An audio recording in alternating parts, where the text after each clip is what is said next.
Hi guys and welcome to my channel. My name is Marie, Captain Falzon. I'm here with Brandon and with Lawrence, and we're going to talk a little bit about what's happening in the crypto world today. What's going on? So EOS is launching their mainnet, and they've announced that they've also established a $50 million fund, and so they're wrapping up their ICO, which they have raised $4 billion on, and it's got a lot of traction, got a lot of promises, so we'll have to see how it turns out. Anything else going on, Lawrence? What's this? Oh, this is Antminer S9 Oh. for mining Bitcoin. Yep. What can you tell us about it? Sure. It's basically a computer specifically made for Bitcoin mining. Okay. So it does nothing else other than proof of work for that algorithm, for the Bitcoin algorithm. You can also mine Bitcoin Cash with it, and hopefully in the future merge mine with Elastos. I'd like to do that in the future. And they take up a lot of electricity, so they're a little expensive. So it helps when the price of Bitcoin is high and the difficulty is low. So it's pretty competitive right now, but they're still profitable, which is nice. So I dabble in mining a little bit. Oh. And whoever doesn't know about mining, like what can you guys tell the audience? Like what's mining? Like mining Bitcoin and stuff. What is it? So mining for me is basically confirming transactions.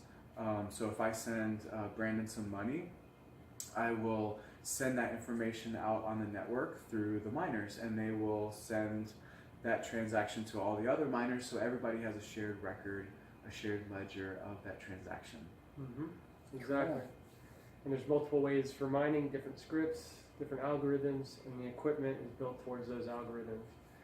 So you could either use ASICs, which are very powered computer chips that are designed specifically for the algorithm, or use graphics cards or even CPUs. Back in the day, CPUs were powerful enough to mine certain algorithms. Now, not so much, but it's evolving, and now there's other ways of supporting the network, and proof of stake then comes into place, and that's a more environmentally friendly algorithm, I guess you would say. You just hold the coins, and then the coins help support the network, and yeah. And a question for you guys. What's kind of growing right now? What's kind of doing the most successful trades and stuff going on like right now?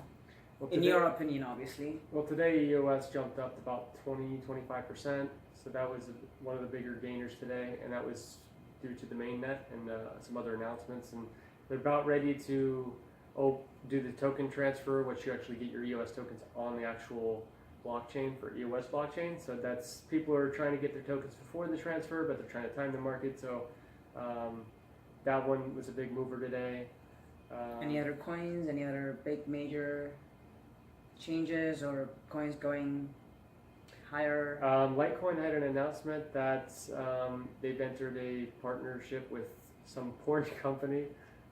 Typically that's a pretty big deal because, I mean, if you search what's the internet mostly used for, you find out that porn is one of the most useful, the most used thing on the internet. Wow. So eventually, you know, some people will start to see that, and then, oh, what's Litecoin? Then you help teach more people when they start asking those questions.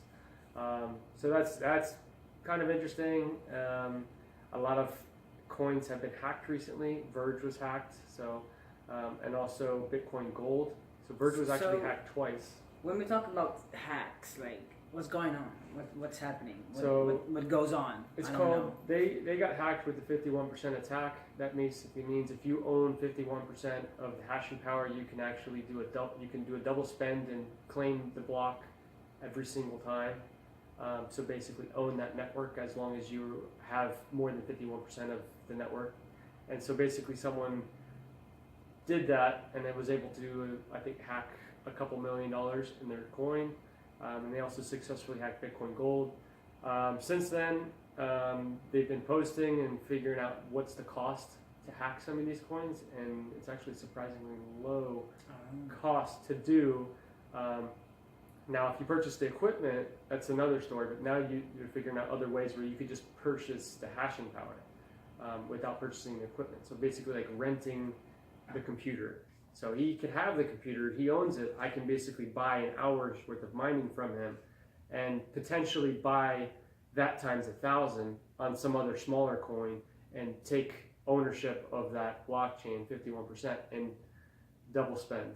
So some, I don't know, is anyone able to hack your device if you physically have it? How does it work? Are they able to do anything with your miner, or? I think there's probably a way that a hacker could hack my miner. I haven't heard about it too much. Oh, It's that's not good. very common, but yes, it's probably possible. Okay. And where can you get miners? Are you able to get them in anywhere around the world, or? Basically, Bitmain has a corner on the market, so they're the largest distributor and probably one of the only distributors for anything competitive right now for mining Bitcoin. I think there are some other competitors coming out with their machines. Do you know the name of them by chance? Hollow mining, I think. Hollow mining. Yeah, I think they actually partnered with Samsung. So Samsung's now making ASIC chips, and they are buying Samsung's chips and putting them together. And I think they made about a 17 terahash ASIC miner, which I believe is stronger than Bitmain's miners. But Bitmain is so they're so far into the creating the chips that The economies of scale. Yeah, economies of scale, and just the amount of information and knowledge that they've been doing this for so long. So they're still gonna so far beat Samsung out because they have the knowledge. Cool. Yeah. Well, that's it for Crypto News today, and we hope to see you soon.